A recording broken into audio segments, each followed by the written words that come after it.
Hey guys, in this video I'm going to be showing you how you can fix Instagram not opening problem. So if you're also facing this problem, then make sure to watch this video till the end. Otherwise you can miss something very important, and let's jump right into it.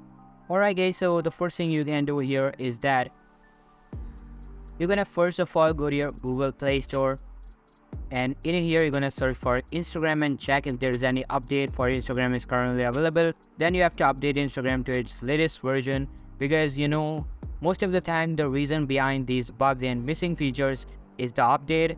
So you have to update Instagram to its latest version, and once you are done, the second thing you need to require is that go to your home page and then go to your device settings, go to apps, then apps management, and in here you want to search for Instagram, and then go to storage usage and simply click on clear cache, so that all the corrupted cache memory for the Instagram will be cleared and you will get a resetted version of Instagram.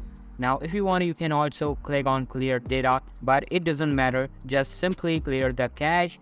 And once you have done with that, go back from here and force stop the Instagram application. Once you have done with all these things, now relaunch your Instagram, and this time most probably you will not get any kind of issue. So if you found this video helpful guys, then make sure to give this a huge thumbs up, subscribe to our channel. Thanks for watching.